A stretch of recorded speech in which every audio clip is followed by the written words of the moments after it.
Welcome back to Close Encounters of the Tech Kind. I'm John. We're going to have a fantastic conversation this week. We're going to talk about a number of things we've come up with. Unfortunately, the world came up with a couple ideas for us, so we're going to follow their lead. You can't buy a router unless it's made in the United States. That's a fun one. We'll talk about that. Vizio TVs. Walmart wants you to sign up with them before you can turn your TV on to watch something else. Copilot, diving into AI real fast. AI's been putting ads in code. Isn't that hilarious? And then audio cables. Got an interesting take on an audio cable. Somebody took apart a very expensive cable and a very inexpensive cable and put out some interesting numbers. And then to kind of top things off, VPNs. There's an interesting movement right now on those that use VPNs and how you are treated as far as your traffic from a legal perspective. Well, before we get into it, let's talk to the team. We've got with us this time, Mike. Hey, everybody. How's it going? Jackson. Howdy do. And then Artie is running the show behind the scenes. Trying to. Still love your idea there, Artie, of this show is brought to you by electricity. Shocking people since the beginning of time. Some by choice, some by just natural consequence. Either way, electricity, it's a good thing. Keep it on. Routers, they're also a good thing. FCC just came out with rules saying you cannot purchase a router, a new model router. The ones you've already purchased, they're fine. But you can't buy a new router if it was made outside the country. So where's the origin coming from this? Like what's the idea? Because I remember we had that whole debacle, might have been almost a year ago now, with who was it, TP-Link, or some Chinese manufactured router, and there was reports and accusations that there was some spyware on there reporting back to Chinese servers. So, I mean, what is it this time? So I'm not sure what the impetus on this is. All I know is the government has said you can't buy a router until it's certified. Another way you can get certified is put a 5-year plan of how you, the router manufacturer, are going to bring that manufacturing to American soil. So I think this is just a way of forcing that domestic production. Buy American. Or else. Assembled in America, United States, doesn't count.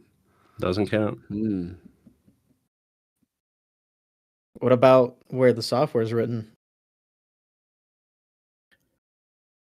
Don't know. I think that's part of the process that they have yet to unveil and get that out there, because there's going to be some challenges on this.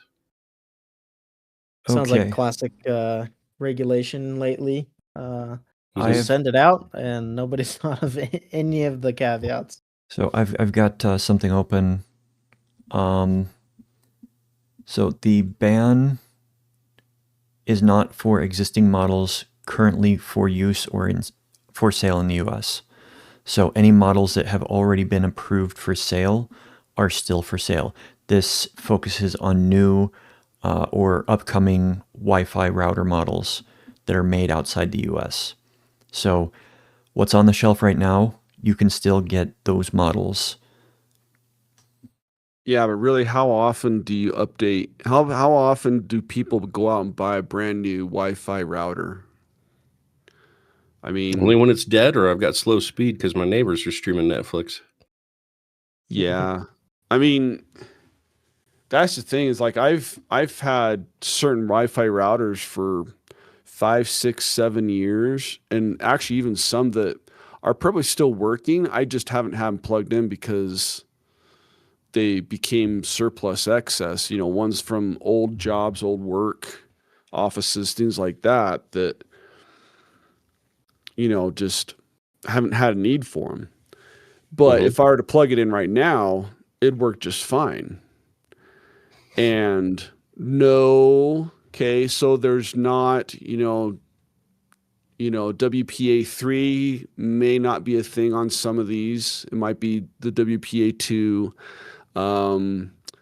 the AC support for 802.11ac. That might not be as high of a bandwidth as what I need for what my internet is at home now.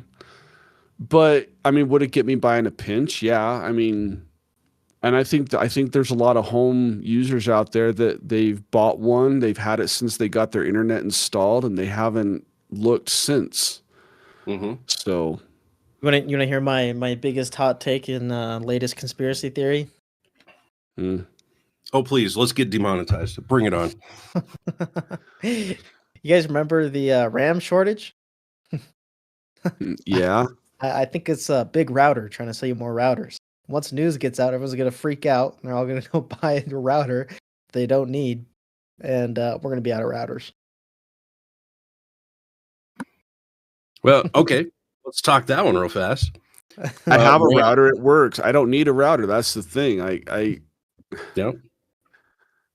Well, RAM got expensive because the manufacturer said they're going to start making RAM for data centers. Now ponder this one. I'm going to jump forward in our agenda. You've got RAM for your PC that costs, a couple bucks, and they make a little bit of margin. They're now making high margin RAM for data centers. Let me say that differently. They make more profit on the RAM they're selling to data centers because they can. Not because it's a competitive market. We're flooding the market with all kinds of data centers. One town in Virginia is working on 15 data centers from Microsoft. Good grief. It's insane. It's a lot of data centers. So if they're selling RAM at a higher profit, making more money to the data centers, then we're going to end up paying for it, right? I mean, yeah. Eventually.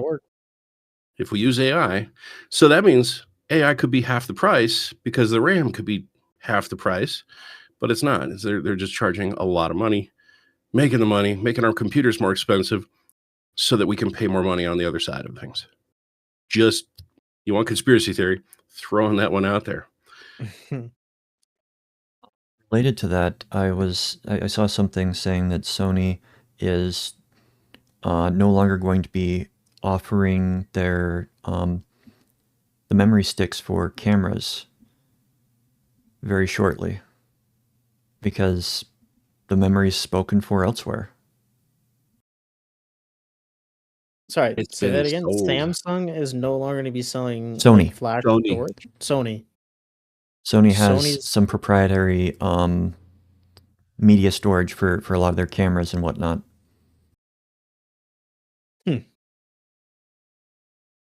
Like you're talking like SD card storage? Memory sticks, yeah. Data centers. I'm still trying to figure out what the profit model will be in 5 years. Once there's a data center in every town, if it costs $10 million or $100 million to build out, what's the revenue model then? Where do these investors get their money back? How do the corporations survive with that kind of overhead and the electricity usage and the upkeep? I'm still trying to figure that one out. I've got an idea. They're going to borrow more money from the bank or from another company and just continue cycling it around amongst themselves. Well, at some point that ends, right? There's got to be an end game. And some of these people have figured out what that end game is. I'm trying to figure out what that end game is. Well, I think you've been right, ever since you started saying that, AI is in search of a problem that's not there, right? I mean, they've made all these data centers and it's getting to the point where okay, how are we going to make these profitable now? And now you're going to have all of these ridiculous startups that come up with these ridiculous ideas to solve problems that nobody had in the first place, so that these data centers are still profitable.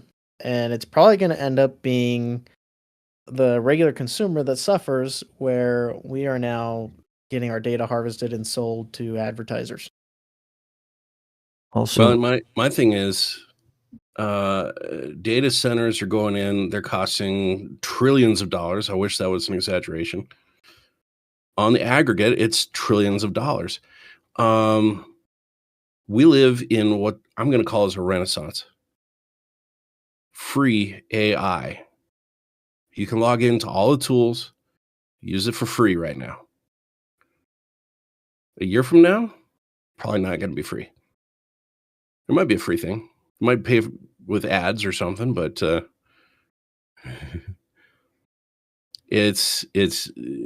I'm in a place where I'm telling everybody, learn how to use it now while it's free.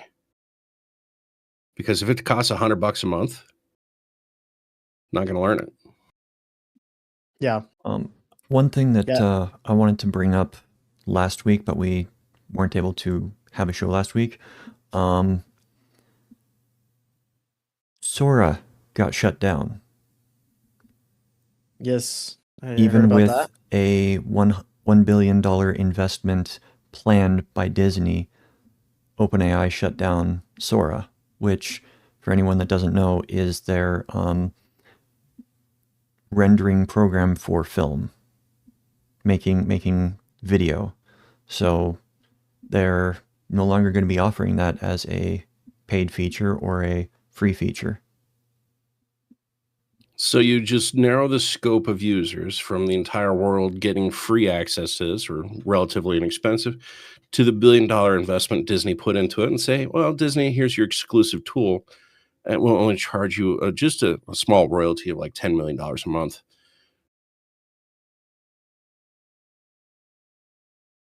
But OpenAI is hurting for money right now. they ended it completely. I mean, Disney's no longer going to be doing the investment. And they were blindsided from a lot of the press releases that I saw. No, they weren't. They have to act that way. They were publicly blindsided. The people that newspapers talk to are blindsided, but you guarantee there's an executive that knows this. There's no way a large company does a rug pull like that without letting the other side know, hey, this is going to be in the news. Might as well prepare. Right.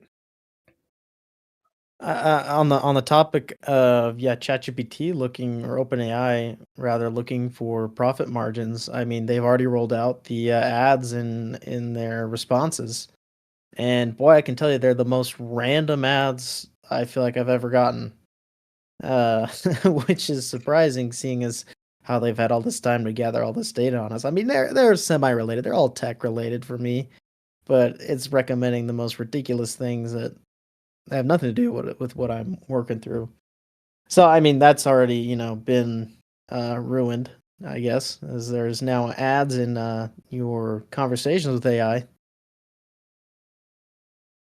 Yeah, when it starts offering you advertisements for mouse pads because your mouse has been dragging extra heavy because your mouse pad's starting to wear out, then I'll be worried. Mm-hmm. If they start offering life insurance, I would start getting a little concerned.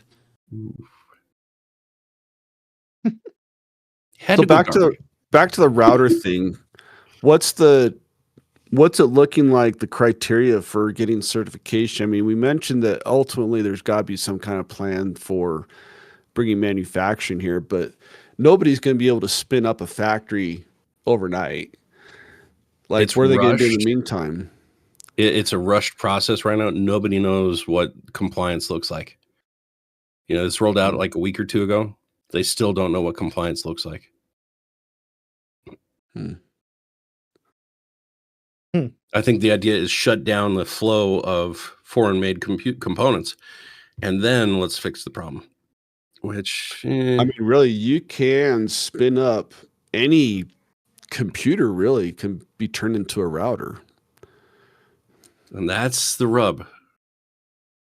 Some people are saying that your TV could be made to be a router. So is the TV banned by this rule. Mm-mm. RSA has there was a conference recently where they were just talking about this. Just people who know what the technology can do realize the definition is you're moving packets from one network to another. So if it's got 2 network cards on it, it could be a router. The software's not designed, doesn't matter. The hardware is designed that way. So it Right. can be a router. So then it should be sanctioned. Maybe I'll start selling mini desktops with advanced Wi-Fi, and I sell it with a little disk in there with some software on it. So one more caveat to toss into this. There is a waiver for updates until March 1st of next year.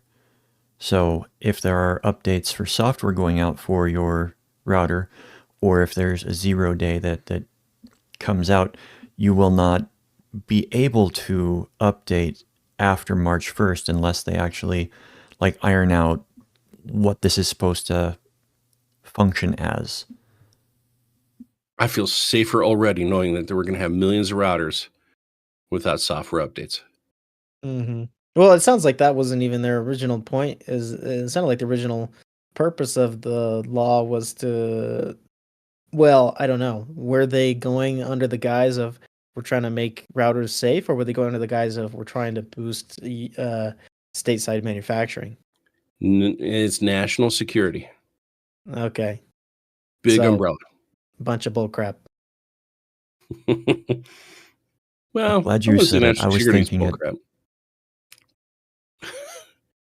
I would say it's the wrong tagline to put towards the effort. Mm-hmm. You know, if we're searching out American jobs, great, let's do that. If we're searching out more domestic revenue, more domestic production, more warehousing in America, more manufacturing in America, let's call it what it is. But when it's an umbrella term that nobody really understands or can be mislabeled and misused in other ways,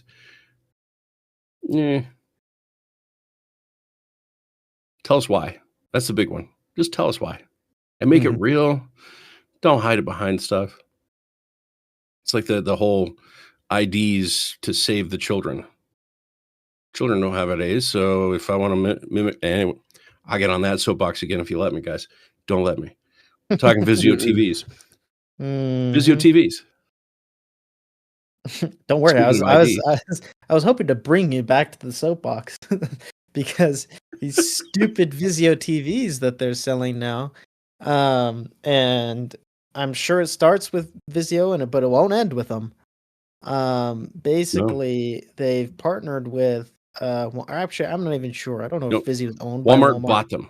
They bought them. Oh, that makes sense. Okay. Yeah, about a year ago. Excuse me. That's too bad.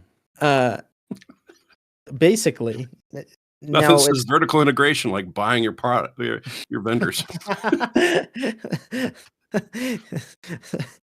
Yeah, Walmart, stay in your freaking corner. So far, I liked my Vizio TVs.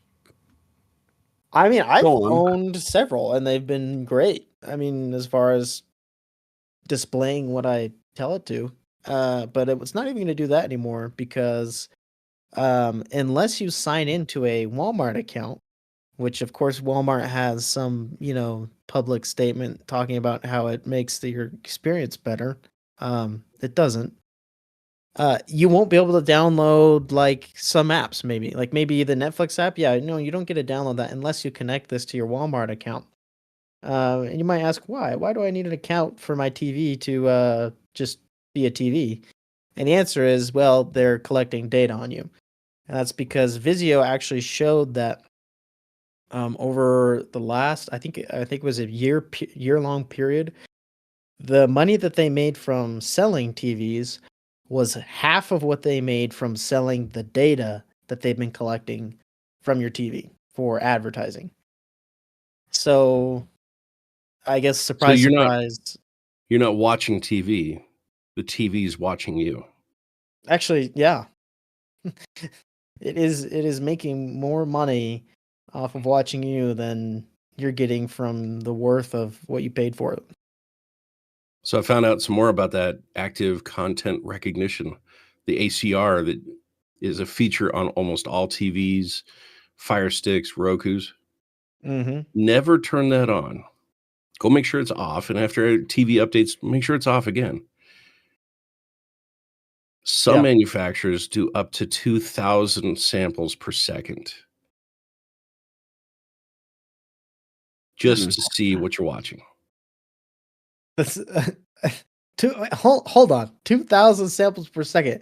That means you're gonna. If I'm watching a movie, 24 frames a second, you want to send the same frame that many times? Yep, he's still watching that movie. The same movie he was watching 0.3 of a second ago. He's still watching it. That's good to know.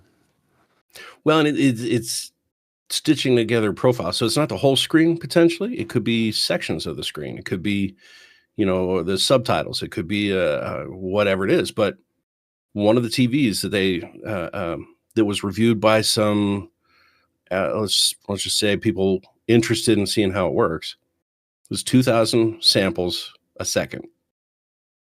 That's ridiculous. Yeah, here's something scary. I mean, what if I have that connected to my my computer? Like, it's not entirely uncommon for someone to use a TV as a screen monitor, and I mean, maybe they have it set up so if I want to watch movies at my desk, or who knows, you can set it up however you want.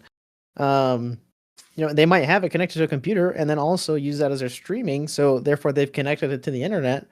Oh my gosh, you're screwed. You could have, I mean, who knows?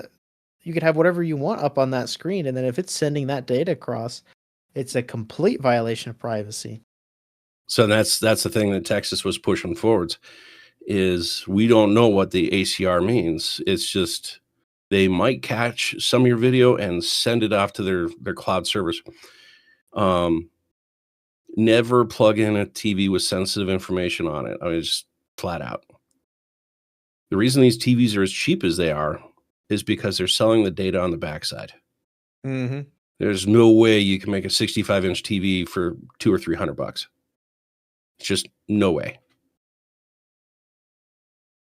The other thing that I would toss out there is all of the processing power that they're using to gather that information is probably half the cost of making the TV to begin with. Mm-hmm. Because I've got a nice 50-inch flat screen I got for $150. Not a smart TV. What's the model again? Spectre or Scepter? I think it's Scepter. Yep. It's worth knowing. So just for anybody that's still listening on this, the ACR can catch up to a whole frame of the video and send it off to their servers for analysis to see what you're watching. It's we went into depth on it a couple episodes ago, but what an interesting world we live in, where the device you own will end up owning you. Mm-hmm. Yeah, I'll make a correction. I gave those numbers and I actually found them again. I was wrong. It's not double. It's not triple. It's in fact infinite, because in Vizio's final quarter as its own company, its ad business made a gross profit of $115.8 million, and its hardware business lost $6.7 million. So they are literally losing money selling the TV to then make a huge profit on the advertising. Yep.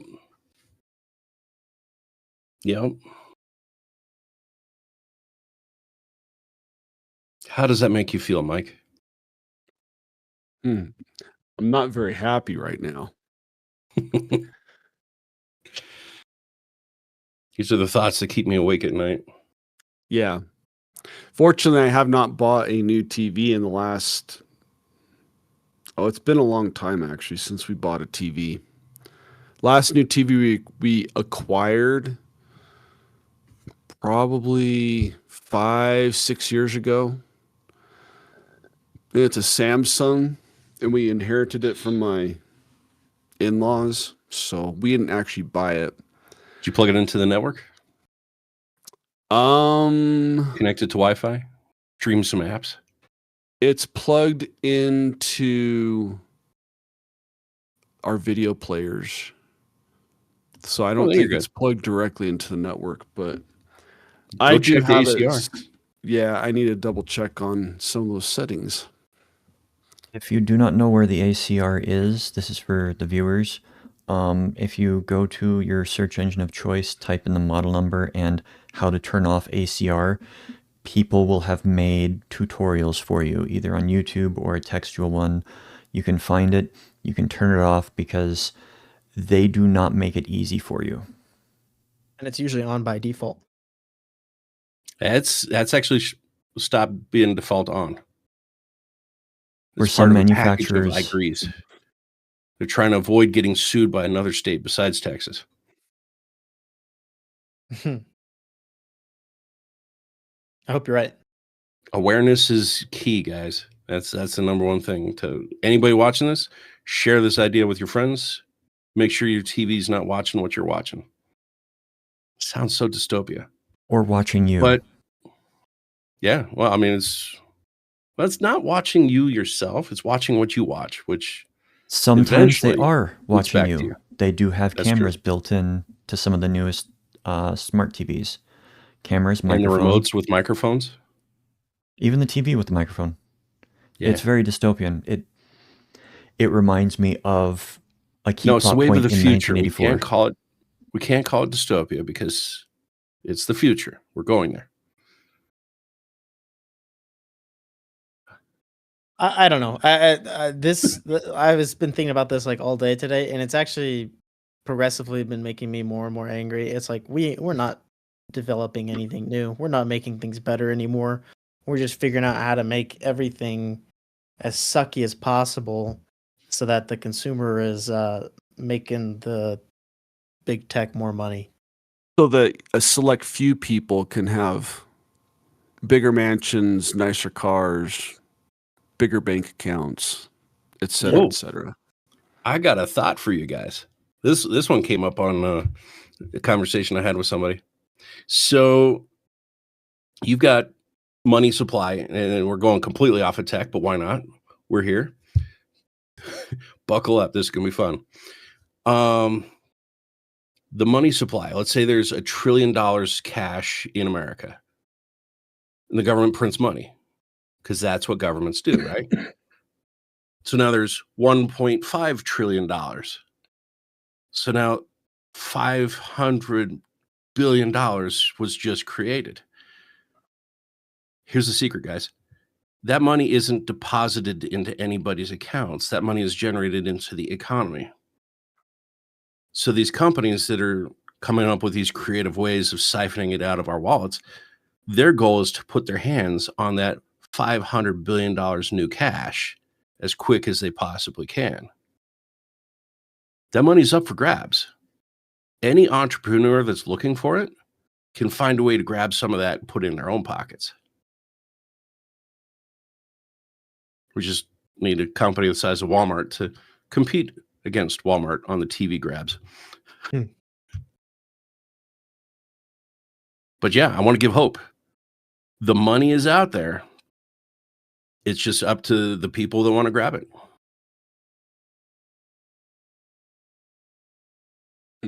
Back to you, Jackson.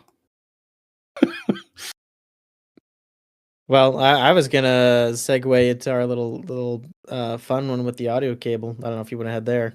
Speaking Speaking of 500 billion, I want to hear about this one. Now, this is one I saw just before we started, so I don't have a ton of information on it. But the headline pretty much says it all. There is a YouTube channel. It is Audio Science Review. This gentleman did a honest and a scientific review of a $4,000. That's right, $4,000 for What? 1 meter. No more, no less. 1 meter. That's about 3 feet. Ish. Gosh. Yep. Of an RCA cable. With Let's go RCA RCA jacks on them. Yeah. mono or stereo? Oh no, it's a stereo. It's got left and right. Don't you worry. Left and right. Don't. So it's Don't- only So this is- $2,000. So this isn't just gold plated. This is made out of gold. Nope. It's gotta be, right? I don't think so. Oh You my know, goodness. One I'll I'm tell you about having a next. hard. Hold on, I've Di- got their Diamond listing. studded, maybe. I mean, Okay. I mean, it's just laughable reading this like product listing. If you're an audiophile looking for the perfect interconnect to connect to your high-end audio components, look no further than the Kimber Cable KS 1036 RCA interconnects. And yada yada. They say the silver conductor is suspended in a proprietary dielectric material, which sorry, I can't keep a straight face while reading this. Which further minimizes signal loss and distortion. The result is a clean, detailed, and natural sound that truly brings your music to life. And they have other garbage saying, "Oh, it's built to last." So anyway, the audio science review guy, he does this review. He does some tests, hooks it up to signal generators, does all this stuff, measures the noise outputs and the distortion, all of this, and he tests it against an Amazon Basics, which comes out to be about $7 cable. that's And my budget right there. There we go. and I Too rich own for my blood. I own several of these myself, and I use them. So I was after I read this, I was pretty happy to know I chose right by not picking the $4,000 audio cable because they performed basically identical. And so it's just another one of those things of like we see a lot of these tech companies that throw out all this jargon, like I just read, and it's just a whole load of horse crap. And it's like it's a piece of Tell us how you copper, really feel there, Jackson. and they insulated it. Amazon does the same thing for $7. The physics does not change no matter how much ridiculous wrapping you put around it. I don't care. And just looking at I got the one for you. drop down for here, last thing, looking at the drop down for cable lengths, you can choose your length, right? Half a meter is $2,740. If you want another quarter meter, that's another $890. And you jump all the way up to 3-meter cable, which is, if you're doing audio stuff, you usually need a decent amount of space because you're not keeping your speakers all within 3 feet of each other. So say you're being realistic, a 3-meter cable is $9,000. Holy smokes. So I dove into this a while back, junior, senior year of high school. So it's not the most expensive cable I heard of, but there is one functional difference between the two Amazon and this $4,000 gold encrusted silver wire. So over time, copper oxidizes. Your conductors will oxidize. It will degrade, and you'll have some interference in the signal. So if you have an obscene amount of money and you want the best long-term possible solution, that's good. When I was in high school, there was speaker cable. We're talking 4-gauge. I think it was 4-gauge. $8,000 a foot. Oh Okay. my gosh. Late 90s, $8,000 a foot. That was almost pure gold. But it was designed to be low oxygen, low interference, whatever it is. And that was just the high voltage, the high amperage speaker cable was that cost.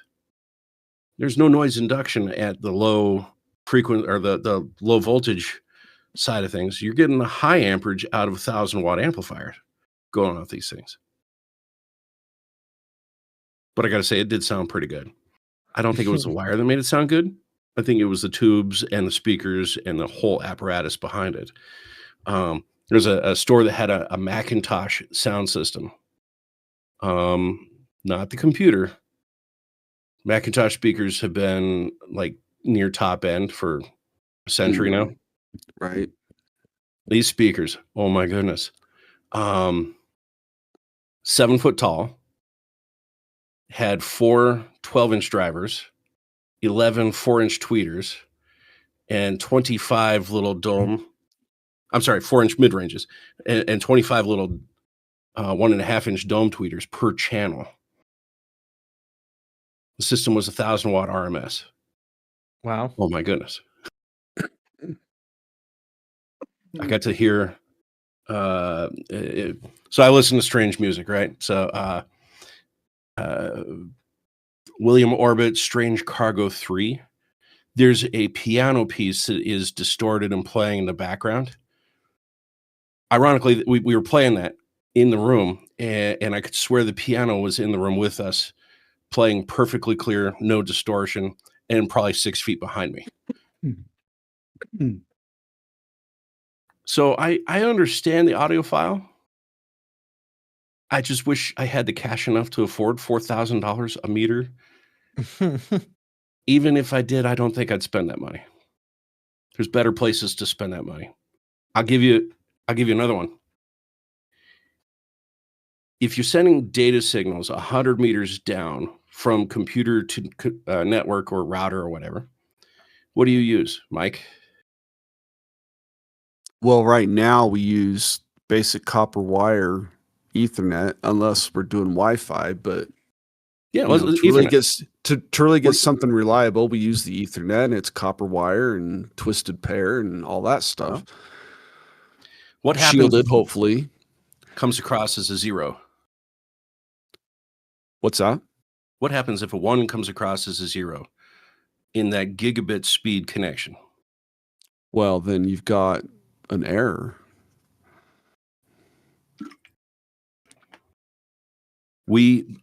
A friend of mine, we made speaker cables out of twisted pair.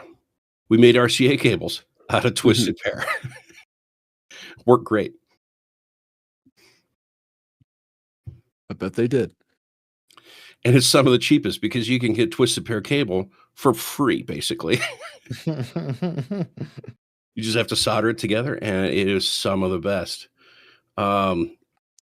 My friend put it to the test. Twisted pair versus straight wire. Since we're geeking out on this, well, I guess I'm geeking out on it. I'm just taking you for the ride. Well, I mean, you can't pump that many amps though through that. I mean, you can't drive a huge system if you're using like Ethernet cables. What you're saying, unless you're making your own twisted pair. So if you're on the line level side, you can go 100 meters, no problem. The ohms on the cable, that matters, right? So twisted pair is 110 ohms, and I think we're going to lose our viewers if I geek out too much harder on this. But you got to match the impedance, you got to match all those things, and it works out great. But we tested it one time. We took Cat 5 twisted pair cable and wrapped it around a monitor, and using LapLink transferred file from a computer to a computer. Now, monitors back then were the most noisy RF emitting devices that we could get our hands on cheap. So wrapping straight cable around, you couldn't transfer a file. Wrapping the same length of twisted pair around it worked great. No loss. I shouldn't say no loss. There was like a 4% degradation. Instead of a minute, it took a minute 4 to transfer a file from being wrapped around the monitor to not being wrapped around the monitor. So $4,000 a meter, it's overkill. Don't need it.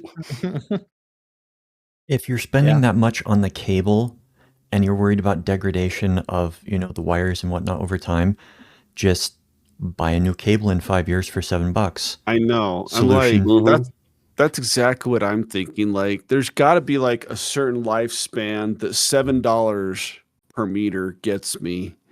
Oh, so you guys are part of the throwaway culture. You're part of the throwaway culture. Well, I'm only buying the $4,000 stuff if I'm trying to impress my friends. It's for the people who walk into my studio that I don't have because I'm not an audiophile.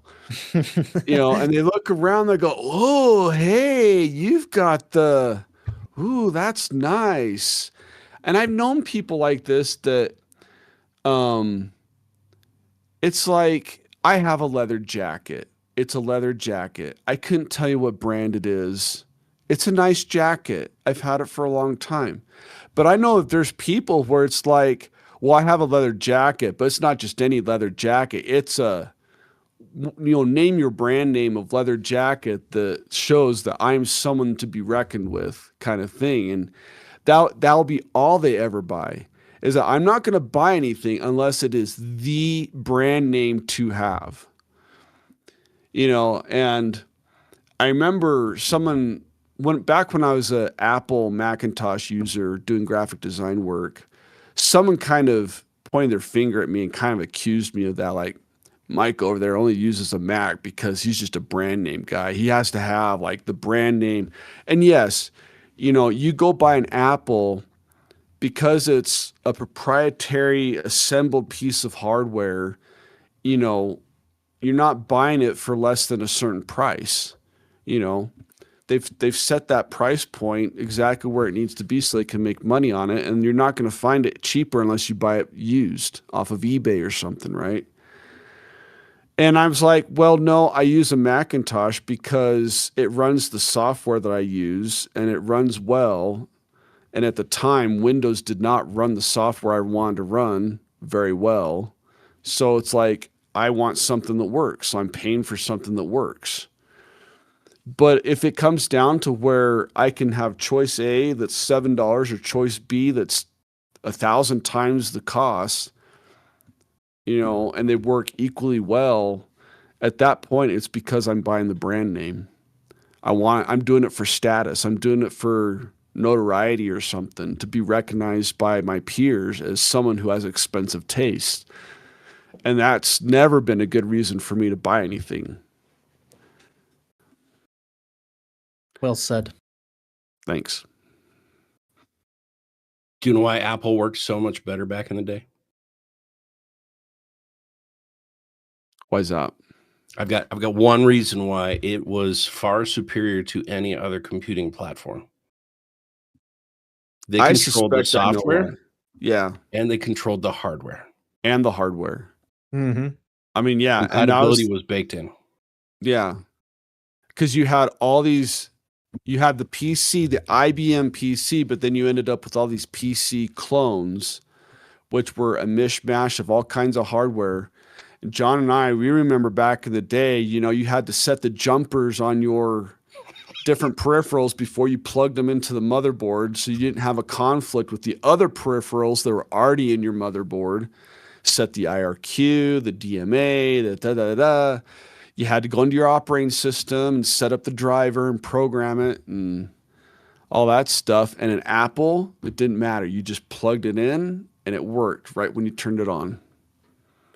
Out of the box. I mean, are you saying that they're no longer like that, though, John? Because I would say, I mean, that's still what I point to when people ask me what's the difference. Is I'm like, well, Mac or Apple, they design the hardware and the software. So, I mean, it is designed to work together flawlessly. I mean, they have that minute control over the environment. And that's the whole thing. That's what they sell, is they sell their environment. If you buy a Mac and an iPhone, well, now you can get your text messages on your Mac, and, all this software kind of works together quite nicely. So are you saying that they're actually moving more away from that now? I think that's still true to a point. I think on the other side of it, the Windows and the PC side of it, the non-Apple, non-Mac, I think it's gotten better at resolving some of those frustrations that we had before that always pushed people towards getting a Mac. Yeah. It's like we now have better compatibility, and it's because people are building gaming rigs. And so, you've got, how many different manufacturers of video cards that you want for high performance. Well, there better be some drivers that have been tested and verified to work on pretty much just about anything now. And that's actually where Apple fell on its face, in my opinion. Let the comments flow. I would love to have that conversation. But Apple was never known as a gaming platform. They tried. They brought in AMD video cards and they tried to get that rolling. There's a couple titles out there that were pretty good. Shout out to my old high school playing Marathon on a room full of Macs. That was fun. But I remember that game. Oh my They goodness. just re-released a new version. Did they really? Wow. Oh, I got it.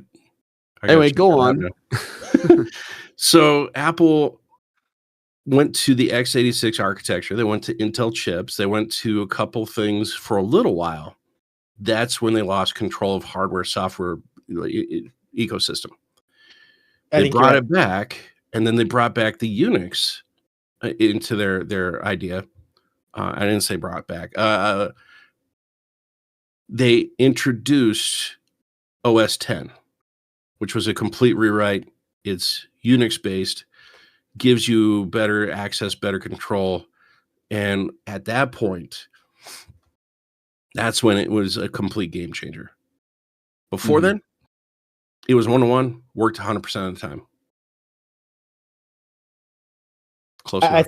I think you're right though, because now that they've gone back, I don't even know. Do they still?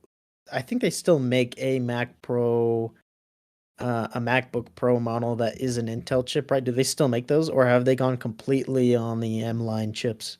I think they're on, as far as I know, they're on the M-line chips. I've never seen anything advertised otherwise. So M's and A's.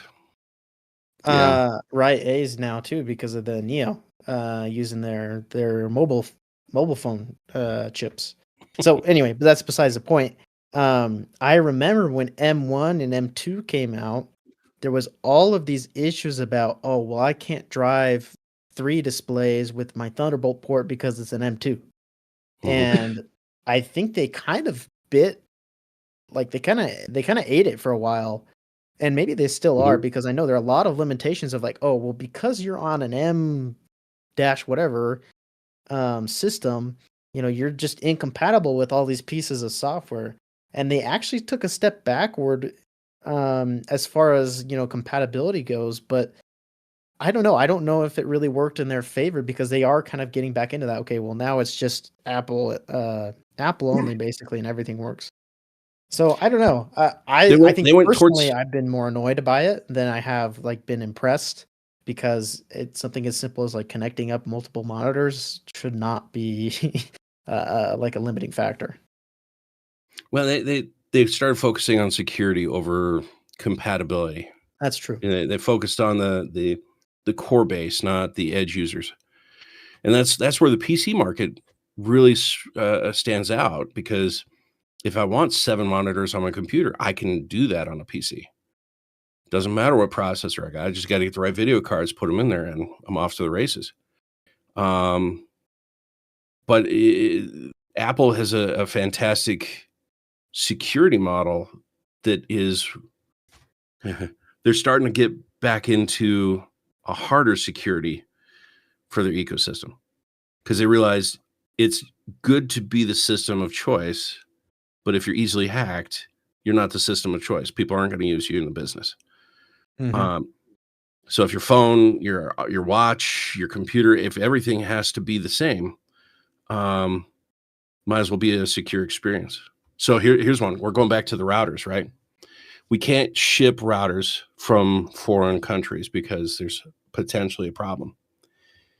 Apple gets their servers made in China and Thailand and a couple other places. In the manufacturing process, I saw somebody break this down about 1.5 years ago. They'll make the server, and they'll take a high-resolution picture of the motherboard as it sits in the factory, every step of the process. When it's packed up and shipped to the United States, they'll unbox it, plug it in, and they'll take another high-resolution picture. And if anything has changed, they throw it away. Wow. They're paranoid in the right ways. That's pretty impressive. So it's such a balance, right? I mean, usability, compatibility, expandability, security, all that. Apple's done pretty good. I'm not a fanboy of them. Give me a PC all day. I wish Windows would figure out how to stop doing AI. But let's go to that one that you had where Copilot's inserting ads. Let's use that and close out today's conversation. So GitHub has, I mean, it's all Microsoft owned. GitHub's owned by Microsoft, and Copilot is, I don't know, they make it sound like it's a subset of GitHub, but it's, anyway, it all comes from the same parent. They're the apples don't fall far from the tree, I guess is what I'm saying. Basically, the GitHub Copilot feature, the GitHub actually had to pull it because of this problem that was showing up in over 11,000 pull requests. What was happening is people use Copilot to do anything in their code, or maybe it doesn't even have to be a code file per se. It could be a markdown file, it could be whatever. And what happened is there was a developer from Australia, Zach Manson. He's the one who kind of initially reported on this, and he said a coworker had used Copilot to fix a minor typo, but then when he reviewed the pull requests, so the changes that were made, he noticed that there was an advertisement that was inserted into this file. And what it was a quote, "This is the ad that Copilot inserted. Quickly spin up Copilot coding agents from anywhere on your macOS or Windows machine with Raycast." The note is what the note said, and then it had like your classic AI emoji with like a link to install the app. And so he's like, "What did did we get hacked? Is something wrong?" He's trying to figure it out. Turns out it was just Copilot being Copilot and was just inserting advertisements in people's code everywhere. So later they found out that this happened to more than 11,000 pull requests where Copilot made changes, and then while it was at it, and went ahead and inserted an advertisement. I'm waiting for it to an advertisement to suddenly pop up on a blue screen of death. Your computer has crashed, but wait, did you know you could buy, and something totally random too, nothing technology related. It's got to be like for toothpaste or something like that, You know what that Does reminds me life of, have Mike? you blue? It's ransomware. Blue screen of death. Oh, if you want to unlock your computer, please donate $200 to the Microsoft Fund. Something stupid like that. No, you want ransomware, go buy a printer. Oh my gosh. Yeah. Printers are the worst. When the helpful phrase on it says, you're running low on ink, don't run low again. It's actually a threat. Don't run low again. I want to print in black and white. Why are you telling me that I need to replace the yellow? I just want black and white. Yeah, because all prints actually print yellow dots to serialize the print. Yeah. Fun fact. But it only has black and white in it. Every time I hear about ads, like involuntary ads, and when you were talking about this, have you guys watched Futurama? I haven't. But not even that. There's been a bunch of movies, TV shows, where they project in the future that advertising is like a dominating thing that I've seen in some of these movies. So the protagonist in Futurama falls asleep for 1,000 years, wakes up in the future, and one of the first nights he's asleep, there's an ad in his dream for Lightspeed underwear. And so then do they have enough control where they're like, "Don't want to soil your britches"? No, you get the ad in your head, and then he goes and tries it out. It's hilarious. But every time I think of these ads being involuntarily thrown in, it's like they're trying to beat it into our subconscious now. It's not cool. Well, when you bring that up, that reminds me, there was I want to say it was in the movie theaters that this was an issue where they would flash for just one frame an advertisement, and you might not you wouldn't have any idea what was displayed, but the subconscious would actually have processed what it saw. And that was Coca-Cola right now. Highly illegal. Yeah, That's called subliminal advertising. Highly illegal. Yes. How is this not on the same level? It's even more blatant. It's a great question. I wish we could explain that. Maybe we could get somebody on the next episode to help us dive into that. Or maybe somebody that's watching could, give their thoughts on it, what they think should be done, or something like that. No promises, no guarantees, void where prohibited. Not available in Alaska and Hawaii. Unless you're watching from there, in which case, yeah, you can watch us there.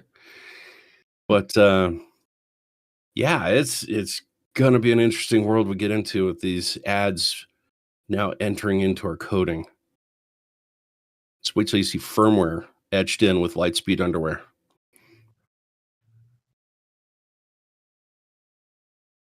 No, thank Mike, you. I'll give you the last sentence here. Don't forget to just disconnect and enjoy nature every once in a while, folks. I refuse to touch grass.